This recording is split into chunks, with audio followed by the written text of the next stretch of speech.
संविधान समाज बांधवांनो, मी बाळासाहेब गाडेकर उपोषण करता सराटे अंतरवाली.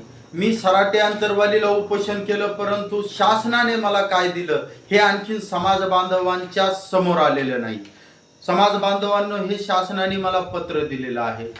प्रथम तर पहिल्या दिवशी उपोषण स्थळी तहसीलदार आले.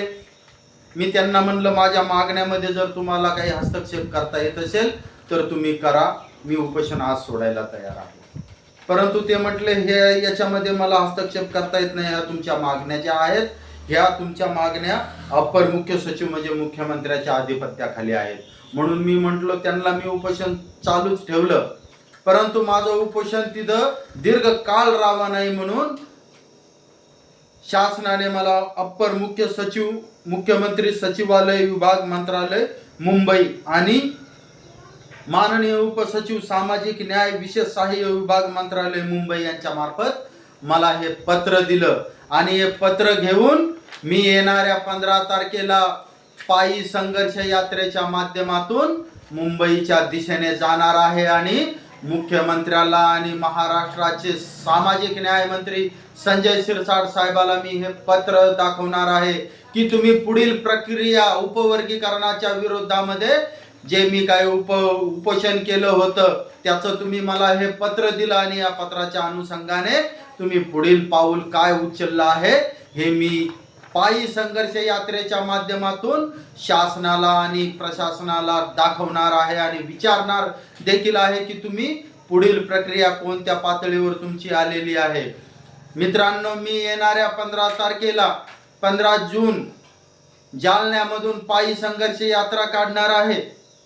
या यात्रेमध्ये जवळपास 350 लोकांचे रजिस्ट्रेशन झालेले आहेत.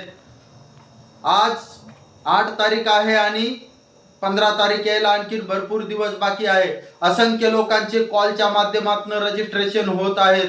जवळपास 2 ते 2.5 हजार रजिस्ट्रेशन येण्याच्या मार्गावर आहेत आणि हे रजिस्ट्रेशन आल्याच्या नंतर मी माझ्या सर्व समाज बांधवांना घेऊन जालन्याच्या दिशेने मिळेल. मुक्काम माझा कोणता असेल की जिथे निळा झेंडा आणि जिथं भीमवस्ती असेल त्या भीमवस्तीमध्ये जाऊन मी राहणार आहे आणि समाज बांधवांना उपवर्गीकरणाचे तोटे नुकसान सांगणार आहे.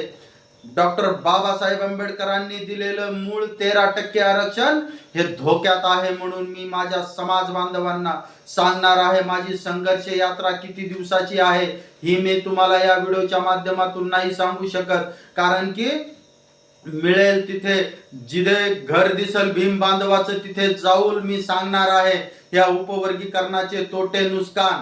कारण की अद्यापही गाववाडी वस्तीवर आमच्या समाज बांधवांना डॉक्टर बाबासाहेब आंबेडकरांनी दिलेल्या मूळ 13% वर्गीकरण होत आहे हे माहीत नाहीये आणि या वर्गीकरणामधून नुकसान काय होणार आहे या भविष्याच्या पिढीचं मी या पायी संघर्ष यात्रेच्या माध्यमातून सांगणार आहे. मित्रांनो, माझी ही संघर्ष यात्रा फक्त नुसती संघर्ष यात्रा नाहीये. उपोषण स्थळी मला दिलेल्या या पत्राची सांगता देखील नाहीये.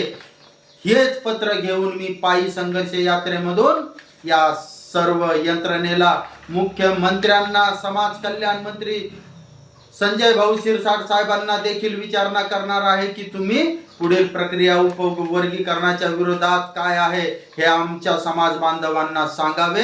एवढंच मी या व्हिडिओच्या माध्यमातून सांगतो. येणाऱ्या 15/6/2026 रोजी जालन्यामधून माझी संघर्ष पायी यात्रा चालणार आहे आणि तुम्ही सर्व समाज बांधवांनी मला साथ द्यावी हीच विनंती करतो आणि थांबतो. जय भीम, जय संविधान.